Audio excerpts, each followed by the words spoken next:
Pronto, cá estamos para mais um Em Cartaz, o programa da arte, da cultura, do bom entretenimento, pela TV Aberta São Paulo, canais 9 da NET, 8 da Vivo TV, pelo país afora, pela TV Com Brasil, Claro, Vivo, Sky e ainda pelo site www.tvaberta.tv.br. Tem também as nossas redes sociais, Facebook, Instagram, é só digitar lá, @programa Em Cartaz, você chega lá. E ainda o nosso canal no YouTube, onde a gente deixa guardada todas as entrevistas que fazemos aqui no nosso humilde programinha. Então vamos começar? O Em Cartaz está no ar. Uma avó que diminui de tamanho, um pai invisível, fantasmas, que família estranha, quem são? Vamos saber aqui com a Renata Grazzini. É bela, Renata, tudo bem com você? Sim. Beleza? A família alemã, né? Grazzini. Italiana. Ah, italiana. Pensei que era alemã. E o René Piazentin, tudo bom, cara? Tudo bom? Beleza, prazer te receber aqui no Em Cartaz. Monstros marinhos.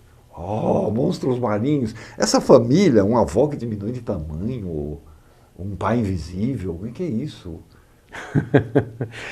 Na verdade, assim, acho que a ideia inicial do texto era discutir um pouco essas relações, assim, né, dentro de um olhar dessa menina que é a narradora da história. Uma menina que narra todo... Tá. E aí, assim, tentando não dar muito spoiler, né, a ideia foi... Pode dar? Liberado spoiler. Liberado spoiler. Então, assim, como ela é a narradora da história, a gente tem contato com esses acontecimentos ali dentro da casa através do olhar dela, né? Então, e aí aos poucos você vai percebendo, né? A peça vai mostrando os desdobramentos reais dessas relações que acontecem ali e tal. Então, na visão dela é isso, assim, a avó que começa a diminuir, o pai que desaparece, as amigas imaginárias. Dela enxergar as coisas, dela ver. E a tentativa da dramaturgia e do espetáculo também é justamente essa, assim, né? Apresentar essa realidade, fazer com que você entre nessa atmosfera e aos poucos vão se revelando, né, as reais camadas ali do que acontece, enfim, né, da história dessa família. Agora, há uma relação aí também com aquele caso do submarino nuclear. Isso. Como é que fala? Do Kursk. Kursk. Então, como é que entra, como é que se amarra essas coisas? Dentro de uma das camadas aí que a gente tentou desenvolver no espetáculo, tem a ideia de que um documentário a respeito desse acidente do Kursk era sempre assistido pela família ali. Tá, né? Passando lá na televisão. E o pai e a mãe. Então, a partir da relação com esse imaginário relacionado ao submarino, ao acidente e tal, de repente ela começa a criar conexões. Então o escafandrista do aquário, o enfeitinho ali, vira um personagem que começa a falar com eles. E obviamente não tem escafandrista num submarino, mas isso misturado, né, no imaginário dessa menina, ele vira um personagem, começa a conversar com a mãe. Aí ela começa a misturar a história da mãe com a história da noiva de um dos tripulantes que morreu, né? Uma semana antes eles ficaram noivos e o sujeito fazia parte dessa tripulação, ele acaba morrendo. E a figura do pai, que é alguém que, na cabeça dela, é um aficionado por essa história, por esse documentário, e daqui a pouco ele se confunde com o próprio televisor, assim, né? Esse pai que desaparece, mas que, na verdade, ele é representado pelo aparelho de TV, que está ali, né? Como se ele tivesse... A identidade dele se confundindo com aquele objeto, né? Como se a única conexão possível que tinha restado ainda com o pai era falar desse assunto. Então é um pouco nesse lugar, assim, né? Que a gente... Então, por exemplo, a figura da avó também, ela vai encolhendo. Então, como tem essa relação com o submarino que é russo, com algum eco aí de uma referência da cultura russa, ela é uma matrioska. Aquelas bonequinhas. Então cada vez, como se cada vez ela fosse diminuindo. Então a boneca que ela carrega uma bonequinha, a boneca vai crescendo, porque ela diminuiu. Então na caracterização também, o figurino é da Marichilene, né? E ela optou por assumir essa referência. Então o figurino da avó lembra essa matrioska, né? Ela também é como se fosse a representação humana dessa boneca que está em cena. Então é mais ou menos por aí que essa mistura com o imaginário, né, do submarino e também dessa cultura acabou influenciando na caracterização, enfim, na própria dramaturgia. A Renata cuidou da parte musical, é isso? Isso, de toda a parte sonora aí do espetáculo. A gente tinha a ideia de querer produzir todos os sons ao vivo pelos atores, né? A gente não usa nenhum som gravado ali no playback. Então, não usa nada gravado? Nada. Quer dizer, os sons são feitos pelos próprios atores em cena? Sim. Isso. Prioritariamente o canto, então a gente tem umas canções que permeiam o espetáculo e que às vezes se repetem de outras formas, elas se engajam nas situações cênicas. E a gente tem também instrumentos musicais simples, né? A gente tem uma sanfoninha infantil, de propósito, né? Que é como se fosse um brinquedo dessa menina. Então, conforme ela vai contando essa história e conduzindo o fio narrativo, ela também vai criando essas músicas, né? Na sanfoninha dela de brinquedo. E temos um violão também, que aparece um som misterioso ali. E a gente tentou também usar os próprios instrumentos, os próprios adereços de cena como instrumentos, né? Então, a gente tem muito as garrafas, né? Então, tem uma metáfora da garrafa com mensagens no mar, né? A mensagem dos marinheiros, enfim. E aí tem a figura da mãe que recolhe garrafas, então em algum momento a gente usa essas garrafas também soprando para produzir uns acordes ali que acompanham uma música. Essa foi a nossa pesquisa. A proposta de sonora do espetáculo. É bacana, porque som ao vivo sempre é uma coisa intrigante, gostosa de se ver no teatro, né? Sempre é uma coisa encantadora. É sempre aquele perigo, né? Sim. Não tem aquela... Mas é por isso que é legal, né? É bem fresco ali, a gente vê acontecer na hora. A gente tem umas fotos aí, nós estamos falando do Monstros Marinhos que vocês estão fazendo lá no Cacilda Becker, né? Até o dia 22. Quinta, sexta e sábado. Nossa, de quinta a domingo? É muito raro isso hoje em dia, né? Como antigamente. Quinta, sexta e sábado às 9 da noite, domingo às 7. Entrada franca. Sim. Gratuito. Sim. Cadê as fotos? Já temos lá uma foto. Fantasmagórico. Tem essas figuras que estão na imaginação dessa menina, né? Que é uma cabeça, a gente entra na cabeça dela, né? Que é cheia desses sons que são da família, que é do documentário, e eles se misturam, né? A família se confundindo com essas figuras do submarino, enfim. As matrioscas ali. É a avó que está lá no fundo? É a avó que está lá no fundo. Quer dizer, ela está diminuindo, quer dizer, ao olhar como se ela fosse a maior matriosca. Como se ela fosse a maior matriosca. Aqui temos ali uma cabeça de televisão. O pai. O pai. É o pai invisível. O pai, que se transforma, ao olhar dela, se transforma na televisão, isso. Né? Quer dizer, como se a televisão representasse a presença do pai. Tinha uma ideia já desde o começo, na dramaturgia, que esse pai, ele se tornava invisível aos olhos da menina. E aí a gente ficou pensando como dar conta dessa ideia em cena. Chegou até a pensar, acho que uma das primeiras ideias, não, então é só um off, esse ator ele não vai estar ali. Só que aos poucos, no processo mesmo de ensaio do espetáculo, apareceu essa ideia, né, dele estar à vista do público, né, mas que essa confusão, né, entre ele e a TV e tal, desse esse índice do que é essa invisibilidade, né? Então, na verdade, ele se confundindo com esse elemento. Como materializar a ausência dele. A ausência dele, né? Como é que a gente representa no palco a ausência dele? Legal.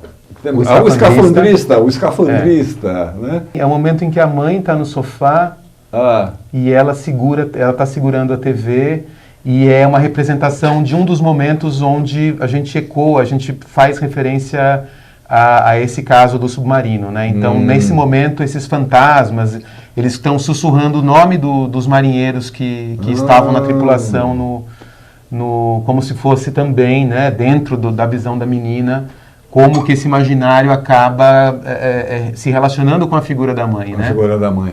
E é curioso a mãe estar segurando a televisão no colo, como se tivesse o pai ali. A avó. A avó, uma roupinha de matriosca. veio da Mari Chilena essa ideia, né, de que a gente já tinha, desde o texto também, né, já tinha um pouco essa vontade de lidar com a figura da matrioska. A sanfoninha? A sanfoninha da menina, ela está sempre vestindo essa sanfoninha, que vira quase como uma mochila, assim, né? Uma mochilinha dela, assim. Ali, vendo a figura do irmão dela, que é um irmão ausente. Enfim, ela também tem a versão própria dela para o desaparecimento desse irmão, né? Para o destino desse irmão. Mas basicamente uma coisa que o texto também procurou já criar é que esse irmão ele é completamente ausente até quase a metade do espetáculo, né? E, assim, em alguns momentos é citado como se ele se trancou no quarto, ele nunca sai do quarto. Então a gente quer lidar com essa figura que não está presente quase que metade do espetáculo e num determinado momento ele aparece. E aquelas figuras estão sempre rondando, né? A peça inteira. Estão sempre transitando. É uma estrutura em que você, né, cada um tem a sua personagem e tal, mas sempre que possível todos estão compondo nesse coro. Né? No início do espetáculo, esses fantasmas já são apresentados e a gente quis trabalhar um pouco essa imagem, né, dessa figura que é coberta, que tanto pode ser o fantasma, né, do lençol branco, aquela imagem tradicional, quanto podem ser esses volumes cobertos de uma casa, de memórias, de coisas que estão abandonadas ali, que só jogaram um pano por cima. Tipo sofá, né? A primeira entrada dela é justamente essa, assim, ela entra nesse espaço que está já com essas figuras e tal, mas um pouco misturando justamente essa ideia de um lugar de memória, de um lugar de coisas que estavam esquecidas, que ela vai descobrindo e reconstruindo a lembrança, aquilo, né? Coros de fantasmas. Os coros de fantasmas. Cantores. Quer dizer, os atores por exemplo, interpretam o personagem, aí de repente ele incorpora ser um participante do coro e tal, né? Sim. Vai trocando isso, né? Mas, acabou, que pena. Companhia dos Imaginários, bom esse nome, né? Tem tudo a ver, né, com o espetáculo. Esse imaginário da menina, né? Como é que ela vê as coisas, como é que ela entende as coisas e como é que ela relata, como é que ela põe para fora, né? Sim. Essas ideias dela, essas impressões dela. Então é no Teatro Cacilda Becker, Rua Tito 295, ali na Lapa, até o dia 22. Quinta, sexta e sábado, às 9 da noite, domingo às 7. Entrada é franca. Como é que funciona? Chega antes? Chegando uma hora com antecedência, talvez assim? Acho que meia hora. Meia hora, uma hora. Tem uma lotação de 199 lugares. E aí, aproveitando também para avisar que no dia 24 e 26 de outubro, que já é na semana seguinte, ao final da temporada no Cacilda, a gente faz também essas duas apresentações no Centro de Formação Cultural Cidade Tiradentes. Lá vai ser às 19. 19 horas. 19 horas. E depois, 9 e 10 de novembro, no Centro Cultural da Galeria Olido. Às 20 horas. Às 20 horas. Também essas 4 sessões também são gratuitas. Então, no Tiradentes, dias... 24 e 26. 24 e 26, no Tiradentes, às 7 horas. Isso. Né? E na Olido, 9 e 10 de novembro, às 20. Às 20 horas. Todas elas são gratuitas. É importante falar que o espetáculo foi produzido, né, por conta da 16ª edição da Lei Zé Renato, de Fomento ao Teatro. E já desde o projeto a ideia era essa, assim, né, uma vez contemplado, oferecer essas temporadas, essas apresentações de forma gratuita. Maravilha. Renê, prazer te receber aqui. Tomara que não demore tanto, né, para o próximo. Nossa, por favor, né? A pandemia no meio também, né? Mas a pandemia assim, a gente nem sabe mais quanto tempo que a gente se viu. Que a gente, Renata, prazer te conhecer, tudo de bom para você. Legal, e boa sorte lá com o espetáculo. Obrigado. Deixa eu ver o que tem aqui.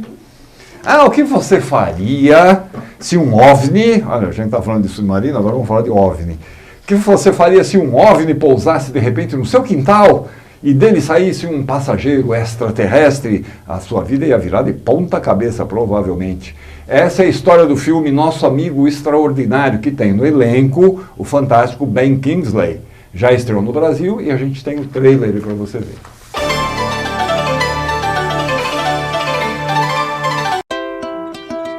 I think that we ought to change our town slogan.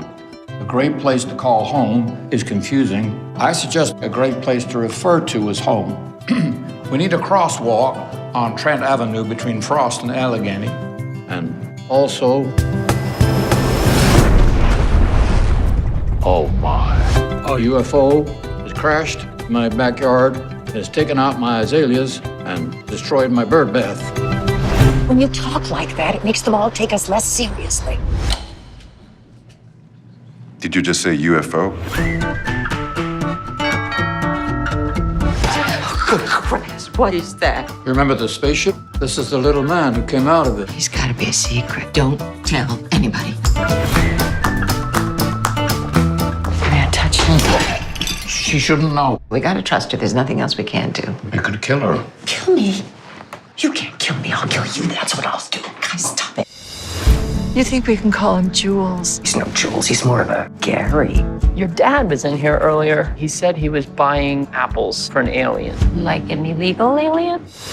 Thank you for the picture. He hands them to me all the time. Maybe he's trying to tell you something. Dad, come on. I'm worried. What you have said has not been normal. I'm okay. How can you say that when you're buying apples for an alien? The government is searching for a security satellite that crashed. Any moment we waste is a moment they can discover him. You've seen the movies. You know what happens to these guys when they fall to earth. We will break the sky wide open. Jules has come to mean quite a bit to us. It's about Dad buying apples for an alien. National security, open the door! They're coming! Us four hanging out together. We get along pretty well. We're so thankful for you. 'Cause I got you, yeah, you got me. We will break the sky open. What the?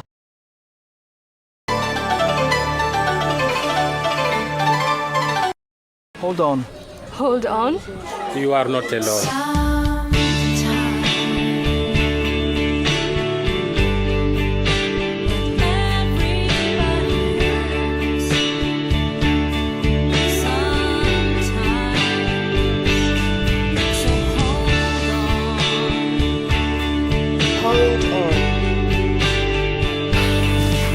Hold on.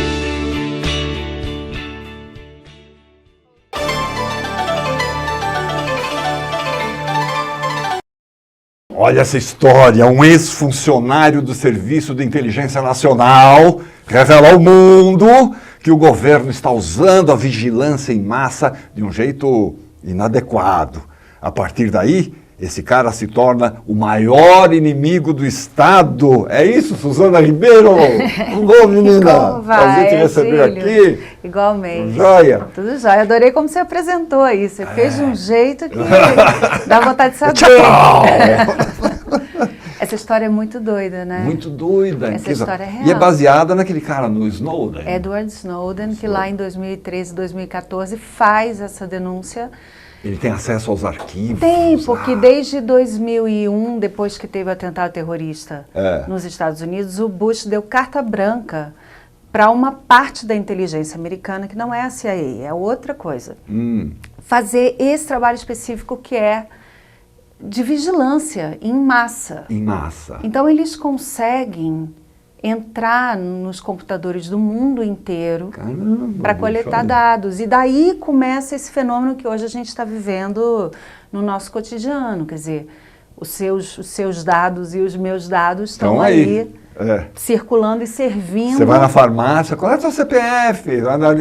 Onde que vai parar esse CPF? Pois é. Não fica ali só na farmácia. Vai parar num mapa que é feito por essas corporações, por essas big techs, por essas grandes empresas, pelos poderes que estão muito misturados com esses interesses também comerciais. E esse mapeamento é o que eles precisam para entender onde é que eles vão agir e colocar a mão. Então a gente é parte de um...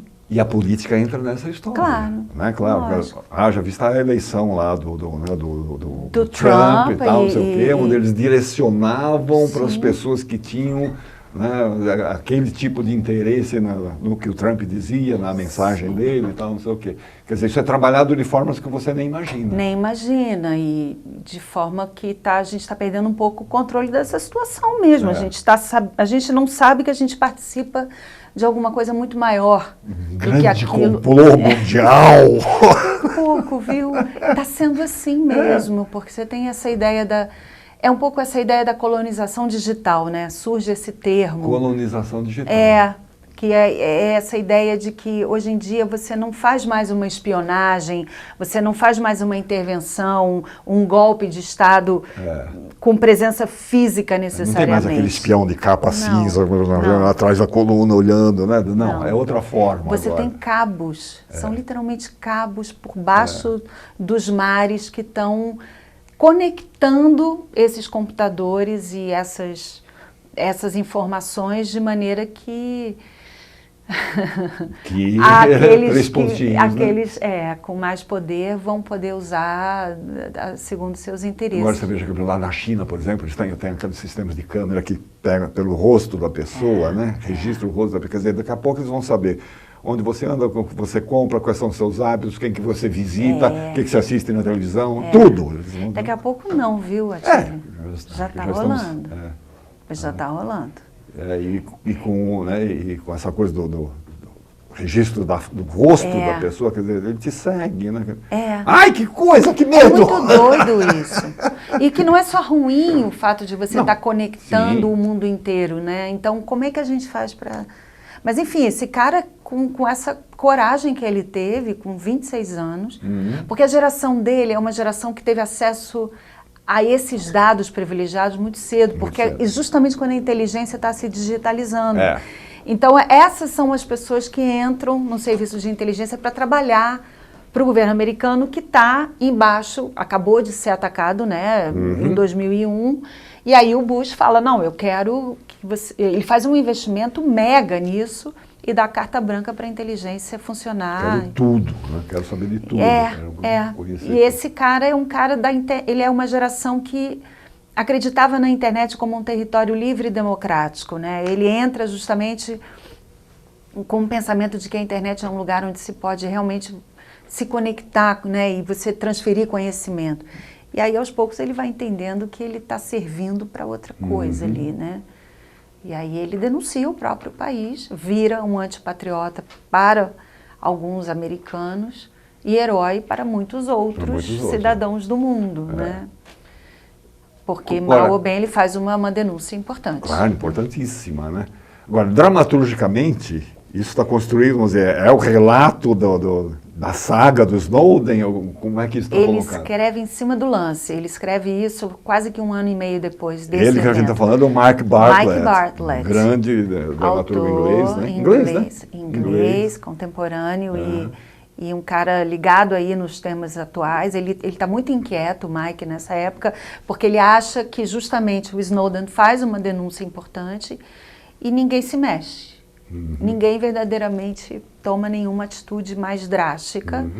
E ele faz o texto um pouco para perguntar isso para as pessoas. Afinal de contas, o que você valida mais? A sua segurança ou a sua liberdade? Né? E estamos nos importando com o que deveríamos estar nos importando? Né? Estamos acobertando ou estamos apoiando pessoas que, como ele, fazem esse tipo de denúncia? Né? Onde nós estamos participando nisso tudo? Temos consciência do que nós estamos fazendo? Quando a gente vai lá e assinala aquelas caixinhas lá com termos e condições que ninguém lê.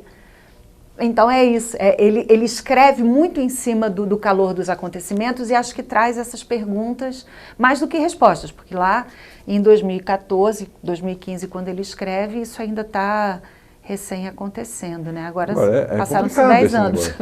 Passaram 10 anos. Agora é complicado isso, porque você mencionou um fato aí, né? Você assina coisinhas ali, né? Assina. Um quadradinho lá, concordo com não sei o quê, com um relatório de 3 páginas, que precisaria ter um advogado do meu lado para ver o que está escrito ali. Ninguém vê. Né? Não. A gente não vê aquilo, é impossível você... E ali o que está escrito basicamente nós vamos ter acesso aos seus dados e vamos fazer com eles o que nós bem entendermos. E a gente está topando. Você entra num site lá, concorda, concordo. Senão não você entra. Você quer logo entrar no negócio? Tem coisa para resolver. E aí você começa a se abrir, a se colocar à disposição. Né? E é doido isso, né? Porque isso é muito estranho, porque ao mesmo tempo, que bom que a gente está podendo se conectar, que bom que a gente está tendo acesso como a gente tem. Mas como é que a gente faz para dar limite a isso? E como é que a gente, principalmente, evita e ajuda a evitar que interesses escusos tomem conta disso, né? Porque também é disso que se trata, né? É isso que você falou, um grupo de jovens lá no leste europeu está derrubando um governo nos Estados Unidos, porque são contratados para colocarem informações e já tem um mapa para quem eles precisam dizer o quê. Eles não têm nenhuma relação real com o governo daquele país, então para eles tanto faz. E ao mesmo tempo você está falando de da vida de milhões de pessoas, né? Caramba, bicho. Então, a peça trata especificamente desse assunto palpitante, contemporaníssimo, né, que está aí na nossa cara, cada vez que você liga um celular, tudo isso. Né? Agora, tem um desenrolar. Ele faz isso de uma forma engraçada, porque ele se baseia no Edward Snowden, mas obviamente não é o Andrew, o nosso personagem, né? Que é um personagem do teatro. Então, o que a gente também trabalha no espetáculo, e que eu acho que o Mike aponta bem, assim, é um pouco a jornada desse cara. Ele vai para ele está num quarto, a princípio em Moscou, e ele não sabe o que vai acontecer com ele, porque ele acabou de fazer essa denúncia. A gente fica sabendo que ele vazou informação de que há um vazamento mega de informações pelo governo americano. A gente liga a essa história, mas ele não dá nome aos bois, tá? E a gente entende também que ele tem a visita dessas duas pessoas incógnitas, esse homem e essa mulher, que não tem nome, que podem ser pessoas a serviço do jornalismo livre, como uma plataforma da Wikileaks, por exemplo, mas também podem ser espiões duplos da Rússia, americanos, ou assassinos, ou uma polícia secreta da Inglaterra. Terroristas, mas não se sabe. Né? Não se sabe quem são essas pessoas. E aí ele vai trabalhando esse diálogo sempre muito ambíguo, sempre muito... E aí ele trabalha nesse lugar do thriller. Mas eu acho que ele faz isso de uma forma muito humorada. Então a gente está dizendo que a plateia, que o gênero da nossa peça é um thriller cômico. Que eu prefiro chamar até de thriller insólito, porque é um humor insólito. É uma situação que você não tem muita certeza onde é que está a informação real, o que de verdade está acontecendo. E aí a peça, no final, não vou dar spoiler, mas ela revela um pouco o que está de fato acontecendo. E essa coisa de você não saber exatamente o que está acontecendo é a situação que a gente se coloca, se põe, né, se vê. Né? O que está acontecendo? Outro dia eu estava até comentando com a Sandra, a gente comentou alguma coisa, não sei o que, estava com o celular na mão. 10 minutos depois me veio uma propaganda daquilo que eu estava comentando com ela. Eu falei, será que eles estão me ouvindo? Será que eles estão... Caramba, eu preciso esconder o celular para falar alguma coisa agora. É maluco, né? Você não sabe o que está... E a paranoia, esse tipo de coisa que a gente começa a se perguntar também... Desculpa, mas eles quem? Eles estão me ouvindo? Eles quem? Você não sabe nem, né? Eles quem? E eles estão misturados. A peça fala muito disso. Tem uma hora que essa mulher, ela faz um discurso falando um pouco sobre isso, assim, que é interessante. Que ela fala, porque ele pergunta quem, né? Quem está aqui? Quem está me olhando? Quem está me monitorando? E ela fala, mas essa é uma pergunta de 5 milhões de dólares, porque está tudo misturado, né? Esses grupos, esses governos, essas redes, essas big techs. E onde é que está a fronteira disso? Onde é que está uma linha que separa uma coisa da outra? Você já hoje não tem. Não existe essa fronteira, né?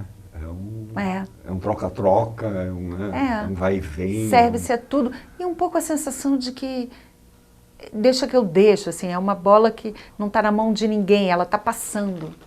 Ela está passando de um para o outro, né? E é um efeito dominó. A sensação que eu tenho é que também se alguém, sei lá, sai do jogo, pode ser que esse negócio descarrile, sabe? sabe? Eu sempre penso nisso. Um dia alguém vai tropeçar numa tomada e vai desligar esse negócio. E aí nós não vamos ter mais nada. A gente não vai ter mais nada. Não vai ter TV a cabo, não vai ter celular, não vai ter e-mail, nada. Né? Eu acho que isso um dia pode acontecer, não dessa forma que eu estou dizendo. Eu também acho. Mas... Eu acho que a Terceira Guerra Mundial é um grande bug, assim, é um apagão. Lembra como é que era o bug do milênio? O bug do milênio que não veio. Que não veio, que não rolou, todo mundo morrendo de medo, né? Mas uma hora... Mas veio lá em 2008, que foi uma ondazinha assim, bem isso, começando lá na Inglaterra, que... Tá. A gente achou que quem estava vendo, achou que estava vendo, quem estava vendo, que um estava sendo... E ninguém estava olhando para o todo. Isso é muito doido, porque esse é justamente o modelo da coisa toda. A gente tem acesso a um pedacinho, a gente não tem acesso a tudo. Né? Assim que qualquer inteligência funciona assim, né? A inteligência americana era assim também, os funcionários tinham acesso a um pedacinho para você justamente não conectar. Mas esse cara vai e junta algumas linhas e consegue provar ao mundo que não, tem um sistema aí. Caraca, bicho. Tô assustado. A peça se chama Selvagem. Selvagem. Uma selvagerice, tudo, é uma selvageria mesmo, é uma selva mesmo, né? Uma selva que você não sabe, né? Como se você estivesse ali, te largassem ali no meio da mata amazônica, lá da selva amazônica, você só ouve ruídos. Quem dera até. Quem dera, né? Selvagem, vocês estão fazendo lá no Sesc Ipiranga, na Bom Pastor 822, às sextas e sábados às 8 da noite e aos domingos às 6 da tarde, até o dia 22 de outubro. Érica Puga no elenco, Ricardo Henrique, Rodrigo Bolzan, legal, direção da Suzana Ribeiro. Isso aí. E essa coisa, é um assunto, como é que as pessoas, como é que você sente que o público encara esse assunto? Eu acho que é impactante. Né? Eu acho que o público termina assim, sabe? Eu vejo que as pessoas ficam assim. Ela tem eu tentei trabalhar muito na direção uma certa leveza para esse assunto que é complexo e barra, né? Mas é para trazer essa perplexidade mesmo, que é onde a gente está, é onde o público está. É porque a gente tem que falar sobre as coisas, é basicamente isso, Atílio, eu não tenho resposta também. A gente se sente, uma impotência, não é? Mas é porque a gente não está discutindo talvez, porque se a gente começa a falar, você vai ver, tem algumas coisas que dá para fazer, e que eu acho que significa isso, é a gente não ter medo de conversar sobre isso, que é tão complexo e contraditório e paradoxal. Mas é a gente, é o que a gente está vivendo hoje, não é demonizar, mas também não é ficar absolutamente apático. Eu acho que é uma chamada, assim, a peça, acho que o público recebe como uma... peraí, deixa eu pensar. Porque o que ele diz que é o mais legal, ele fala assim, a grande notícia não é que nós estamos sendo vigiados o tempo todo, é de que nós aceitamos isso. Em nome de quê? A gente tem que se perguntar isso, só, assim, basta se perguntar, eu acho, sabe? Para ver se está valendo a pena e ver em que lugar que a gente talvez deva voltar um pouquinho ou ir por um outro caminho ou colocar ali uma barreira, um limite, né? Criar regulamentar minimamente a internet, né? A gente tem... Sim, então é necessário uma ação do Estado, uma ação de Estado em cima disso também. E também junto com a sociedade civil, que somos nós que estamos usando. E é uma corrupção por trás disso tudo, que é aquelas pequenas corrupçõezinhas diárias, né? Você vai na farmácia, dá o valor da farmácia, o remédio custava 20, mas se você... Qual é o teu CPF? Então sai por 15. E aí você, por esses R$5, você vende as Isso. Por algo supostamente de graça, você está vendendo e você é o próprio produto, né? Exatamente. Agora, eu acho que só para te dizer para as pessoas que a peça, ela quer trazer um lugar de reflexão, mas com humor, Com humor, claro, né? Com agilidade, com tranquilidade também, sabe? A gente vai colocar umas fotos aí do espetáculo enquanto a gente bate um papo aqui. Sim. Mas vocês estão fazendo, então, até o dia 22 de outubro. É rápido, né? É rápido, né? É, tipo... Temporadas tão curtas, tá demais menina. isso. A gente quer continuar, a gente quer viajar, a gente quer levar para muitos lugares. É um tema palpitante, né, cara? O tema do mundo. É. Essa peça pode ir para qualquer lugar do mundo, Exatamente. ela vai conversar com as pessoas. É. Existem montagens no exterior? Existe uma londrina e existe uma na Austrália, desse texto. Desse texto? É. São Você não também... chegou a ver? Não, eu vi fotos só. Fotos. Na internet. Então é isso, gente. É o Selvagem, até o dia 22 de outubro. Sim. Sesc Ipiranga, Rua Bom Pastor 822, lá em Ipiranga. Sexta, sábado às 8, domingo às 6. Maravilha, menina. Tem alguma coisa importante que a gente não tocou? Não, estou feliz, a gente está retomando, né? Estamos em cartaz, estamos com teatro cheio, as pessoas querendo ir, o Sesc sempre maravilhoso, plateia diversa, total, né? Bons ingressos. E para as pessoas não se intimidarem com o esgotado, porque acontece isso às vezes de aparecer que está esgotado na internet, mas quando você vai lá presencialmente tem, né? como comprar, há uma cota reservada para quem vai lá no Sesc comprar ingresso. Então não deixem de ir, não deixem de comparecer. Muito bem. Suzana! Querido, muito parabéns, obrigada. Um abraço para toda a turma lá. Sim, senhor. Agora é a hora das nossas atrações culturais, as nossas dicas das atrações culturais que vão acontecer nos próximos dias pelo país afora. É a nossa Agenda Brasil para você se programar.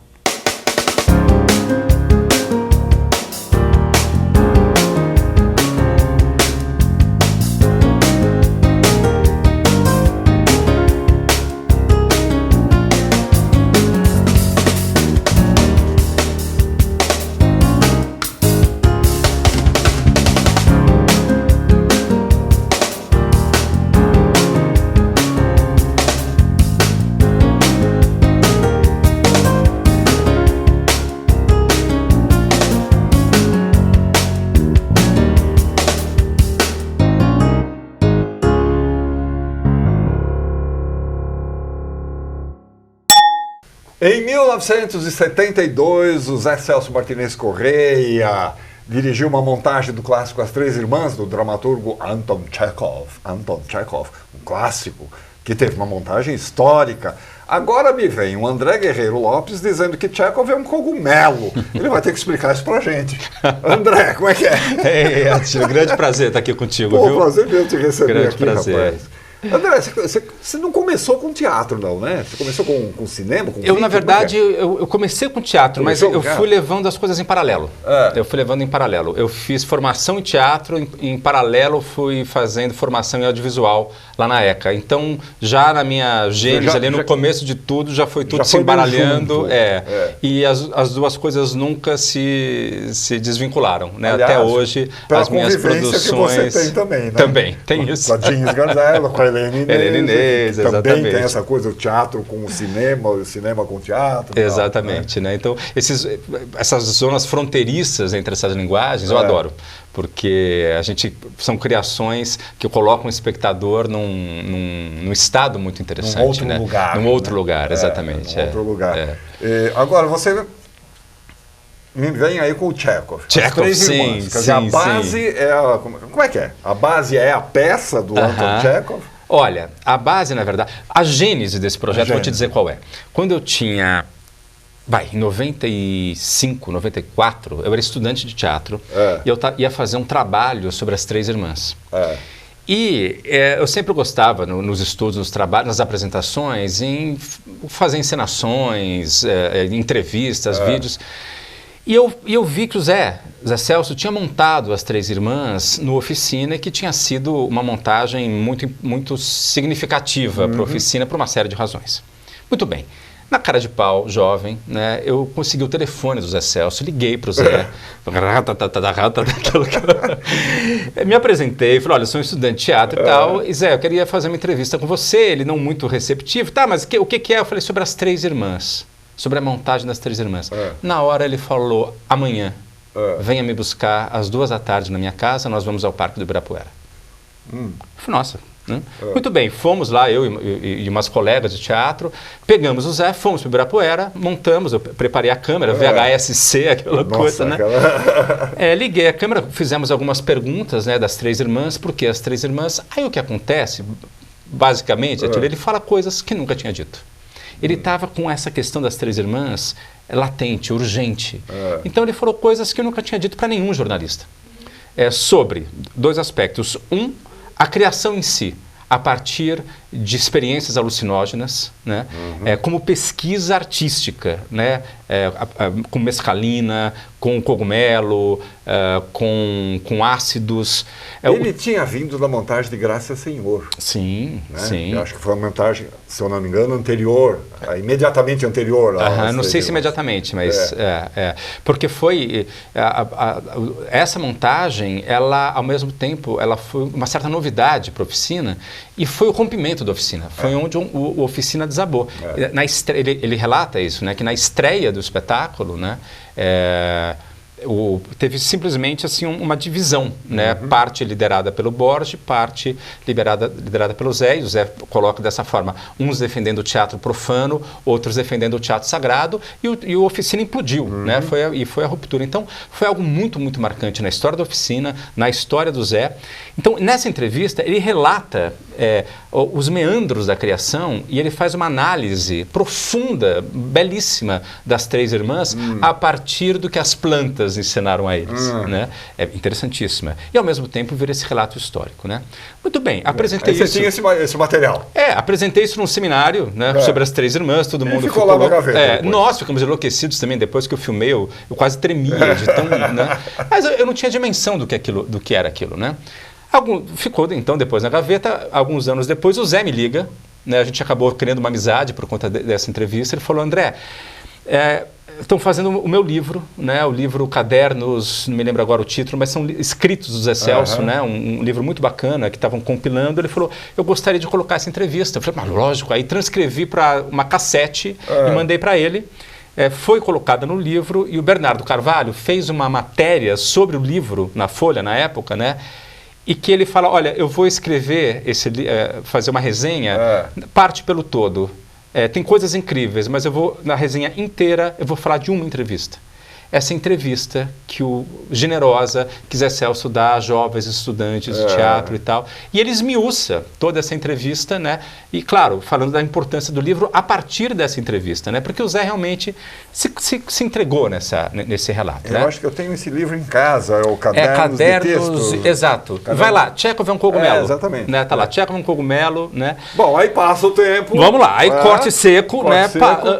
Passam-se anos, acho que já em 2015, 2016, eu vou para os meus arquivos, eu encontro essa fitinha VHS-C, Zé Celso, não sei o que. Eu falei: meu Deus, eu tinha me esquecido que a fita existia, né? Corri para transcrever isso para ver se ainda existia memória lá dentro, né? Se aquilo ainda existia, se não tinha sido apagado. Estava tudo intacto. Eu falei: bom, agora é o seguinte, ou eu faço disso um filme, né? E já está feito, um documentário, é só disponibilizar isso, né? Ou eu repenso toda essa experiência num espetáculo teatral. Num espetáculo teatral que é ao mesmo tempo ficção, documentário, enfim, que é uma loucura. Uma grande... Vou visitar a minha própria experiência com o Zé Celso nesse espetáculo. A partir das 3 irmãs. A partir das 3 irmãs. Então, o que é o espetáculo? Existe um menino que entra em cena, né, com uma câmera VHS-C, né? Ele liga essa câmera numa aparente entrevista. Diversas cenas dessa entrevista, tem quase meia hora de entrevista do Zé Celso dessa filmagem, né? Só que num contexto completamente outro, né? Se embaralhando, isso é na boca de cena, então a entrevista toma toda a boca de cena e tem relações de figura fundo, camadas. E aí eu falei: bom, junto disso eu vou fazer a minha encenação das 3 irmãs, né? E para isso, e aí então, vamos dizer, o primeiro alicerce do espetáculo é a entrevista com o Zé e a minha relação com essa entrevista, as minhas memórias dessa entrevista, né? O segundo alicerce conectado a isso é essa minha versão das 3 irmãs. A peça que é toda recriada, né? Eu coloquei, são 3 mulheres, né? As três irmãs, que seriam, né, não me lembro agora, 20, 22, 26 anos, não me lembro, são próximas, Olga, Machirina. Aí eu fui entrando numa outra perspectiva de tempo, né? Então, eu tenho Jeans Ganzella nos seus 40. Que é jovem. Que é a jovem, que é a Helena Inês nos seus 80, a Olga, e no meio a Michele Matalon nos seus 60. Então, são três irmãs impossíveis de serem irmãs, ao mesmo tempo são irmãs, ao mesmo tempo eu abro espaço para o espectador começar a criar junto, a entrar no cogumelo, né? Será que é uma mulher em 3 momentos da vida? Será que são 3 momentos da vida de uma mulher se reencontrando, né? Sim, quer dizer, pegando essa premissa de abre para novas interpretações, novos olhares. Né? Exato, de mulheres acorrentadas dentro de um entretempo. Elas têm um objetivo, as três irmãs. Sim. E elas estão completamente apegadas ao passado e sonhando com o futuro.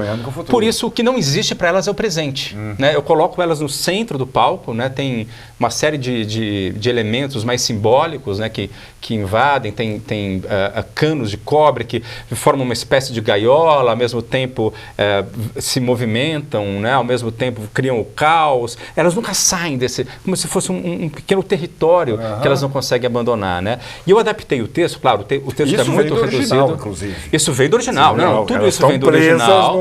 Exatamente. Nos sonhos delas. Exatamente. Né? Mas o texto foi adaptado por mim para uma condensação poética. Então, os homens da peça, né, que tem diversos, e eles falam muito, nenhum fala, e são 2 bailarinos que invadem a cena também como figuras patéticas, brutas, apaixonadas, bêbadas, né? E os textos, inclusive, elas falam textos dos homens, né? Alguns dos textos que elas falam são textos dos personagens masculinos, né? E aí, para articular essa coisa toda, né? Para articular o Zé, e tem um músico maravilhoso, o Roberto Moura, né? Que é quase uma figura meio de Chagall, assim, ele vai navegando, ele é como se ele estivesse atravessando esses tempos todos, né, com cantos, ele, por uma certa forma, é uma espécie de mordomo delas, mas ele também atravessa e tem a sua história própria, né. É um espetáculo de diversas construções poéticas a partir das três irmãs, né. E vamos aí, dar uma olhada? Vamos. Vai falando, aí eu te falo do terceiro... Você vai falando... são imagens que a gente está mostrando aí agora do Tchekhov, é um cogumelo que vocês vão mostrar online. Ali a gente está vendo as três irmãs, claro. Esses 2 oficiais, né? Que são atores bailarinos incríveis, né? E essa figura do Roberto, né? Os 2 são o Samuel Kavalersky e o Fernando Rocha, né? E as três irmãs. Olha que foto é essa, cara! Exato, essa ideia, né? As figuras aprisionadas, querendo voar, né? Querendo voar, né? Querendo alçar voos, mas estão ali presas. Tá vendo que tem uma similaridade entre as três, né? Então, poderia ser a mesma mulher, né? Em 3 momentos da vida, né? E na montagem do Zé Celso era a Ana Lu Prestes. A Ana Lu assistiu ao nosso espetáculo no Rio de Janeiro. Foi muito bonito conversar com ela depois. Maria Fernanda, sim. E a Kate Hansen. Kate Hansen. Aí o caos final. Na verdade, a gente tem esse grupo durante a criação do espetáculo, eu encontrei esse grupo tocando na rua, na Avenida Paulista. São embatucadores, é um grupo da periferia de São Paulo, lá da Brasilândia. E eles têm esses instrumentos que são, né, considerados por nós não, né, pela sociedade lixo, né? Tubos, resto de lata, né? E eles utilizam isso para fazer uma sonoridade maravilhosa. E no espetáculo, na montagem, no texto original, né, existe essa presença de músicos que a gente só ouve, que você não sabe se são ciganos e tal, né? Então, durante o espetáculo inteiro, eles ficam nos bastidores. Eles ficam nos bastidores tocando. E você não sabe se isso é ao vivo ou não é. E aí, no final, eles invadem. E eu falei para essa moçada, minha gente, olha, as três, e são meninos, né? As três não conseguiram, né? Elas estão falando de daqui a 300 anos, agora o palco é de vocês. Né? Eles tomam o espetáculo no final. Nossa, que lindo. Essas são as três. Né? Um espetáculo que tem uma qualidade escultórica, né? Exatamente, parecem esculturas. Mesmo, né? Tem muito canto no espetáculo também. Quer dizer, tem uma coisa meio festiva, apesar do tema. Claro, né? É como preencher o tédio, né? Como preencher o tédio. A beleza do Tchekhov é que tem uma aparente leveza, né? E uma tragédia interna, uma tragédia, né? por trás. Exato, mas se você encena a tragédia, aí é o momento do incêndio, né? É o momento do incêndio. Mas se você encena a partir da tragédia, você não chega nunca a Tchekhov, né? Você tem que ir por essa aparente leveza, por esse universo... né? Como ele engana, né? É maravilhoso, ele engana maravilhosamente. Esse é o início do espetáculo, né? Em que elas, na verdade, são um ser só, é quase um totem, né? E dessa figura, as três brotam, né? E aí tem muito a ver com a entrevista que eu fiz com o Zé Celso, com a ligação ancestral das três irmãs, né? E então é um momento bem bonito e profundamente simbólico do início do espetáculo. Vamos lá, que mais? Ali somos nós. Aqui somos nós. Aqui somos nós. Não teve uma imagem desse terceiro elemento que eu vou rapidamente te dizer, porque eu falei, agora eu preciso articular isso tudo, né? Como é que eu pego o Zé Celso, as três irmãs, esse universo todo? E aí tem todo um estudo, eu sou muito ligado aos processos meditativos, né? Ao zazen, já fiz, enfim... me interessa muito entender a mente, como é que a mente funciona, o Xing, né, mutações, que recentemente eu dirigi, já fiz diversos retiros de Zen, né, Zen budistas e tal, e aí saiu uma coisa incrível na época que eu fui estudando, que foram descobrindo, fizeram pesquisas com a psilocibina, né, que é o elemento do cogumelo, que voltou para quadros depressivos. Psilocibina. Psilocibina. Procurem aí, a psilocibina, procurem aí. Muito bem. Fizeram pesquisas, uma série de pesquisas, e as universidades estão voltando a isso, né? Depois algo que está em pauta, né? Mas fizeram uma pesquisa incrível com eletrodos na cabeça, deram doses de psilocibina e escanearam o cérebro para entender o que acontece, né? Isso na universidade na Inglaterra, como é que ela age e o que é isto que faz com que pacientes em estado terminal se pacifiquem. Percam, entre aspas, o medo da morte. E o medo da morte, entendam uma certa transcendência e tudo mais. Muito bem, pegaram isso daí, escanearam, arquivaram.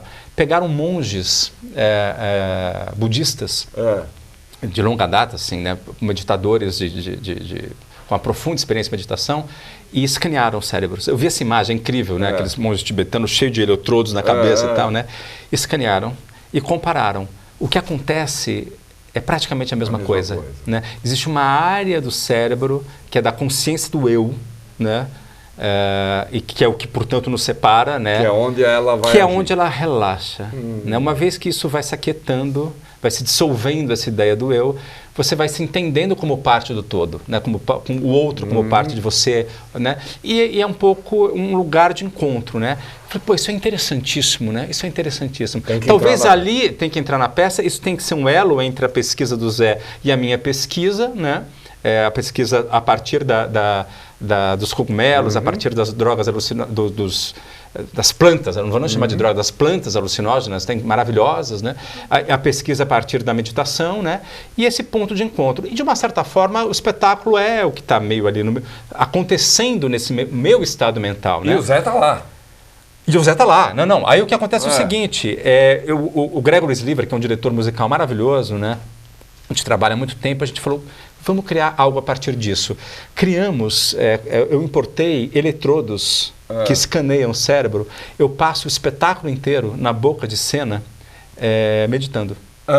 E o que os eletrodos captam do meu estado mental, né, literalmente, isso ativa uma instalação sonora em que sinos tocam, tem uma série de caixas de som embaixo de poças d'água que vibram. Então, o meu estado mental, daquele instante, naquele momento, o que está acontecendo dentro de mim, interfere na dinâmica do espetáculo. Então, cara é louco. Então... Ele não bate bem, não é possível. Então a gente tem essa camada desse experimento neuropoético na boca de cena que cria luzes e vibrações, né? A camada do Zé Celso que é puxada a partir disso, né? A camada das três irmãs, então tudo esse jogo de camadas, né? E é incrível, assim, eu falo, nossa, como é que o espectador vai receber isso, né? E a gente teve, assim, reações inacreditáveis, assim, de pessoas que entraram em jornadas pessoais, assim, individuais, né?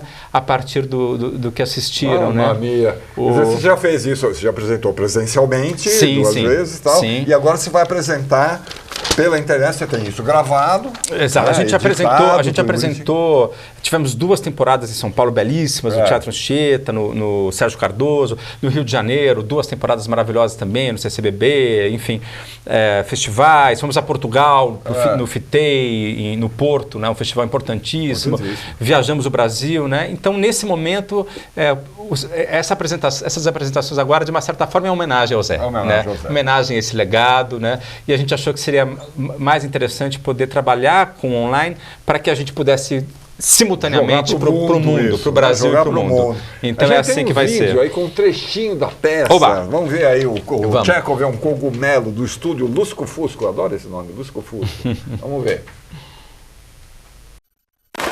Eu me sinto tão feliz hoje. É como se eu tivesse velas como um barco. E sobre mim se estendesse um imenso céu azul, cheio de pássaros brancos.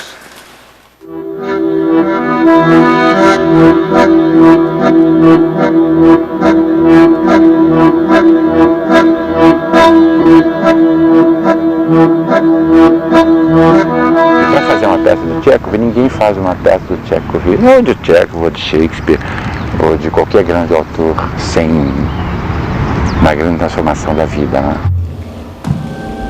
Eu sonhei que fui a Moscou e uma linda russa assim me falou. Esquecerão nosso rosto, nossa voz e também quantas éramos. Mas nosso sofrimento se transformará em alegria para aqueles que viverem depois de nós. A felicidade e a paz reinarão sobre a terra. E as pessoas verão com gratidão os que vivem agora. Mamma mia, que coisa mais bonita, cara. É muito bonito. Sou suspeito. É muito bonito. Você vai exibir isso dos dias 17 ao dia 20 de outubro, às 8 da noite, pelo YouTube. youtube.com/Estúdio Lusco Fusco, tudo junto. Bom, a gente vai botar aí embaixo, vocês vão copiar. Exato, uma filmagem feita pela Flora Dias, que é uma diretora de fotografia e cineasta incrível, então vai ser uma experiência bem especial para quem puder assistir por esse meio audiovisual, né? É isso aí, Tchekov é um cogumelo, agora eu entendi. Por que o Tchekov é um cogumelo? André, querido, prazer em te receber aqui. Prazer foi meu, viu? Parabéns, tá? Que trabalho obrigado. Lindo que você está fazendo. Até a próxima. Muito obrigado, gente. Não se esqueça das nossas redes sociais, nosso canal no YouTube. Bom fim de semana para todos e até semana que vem.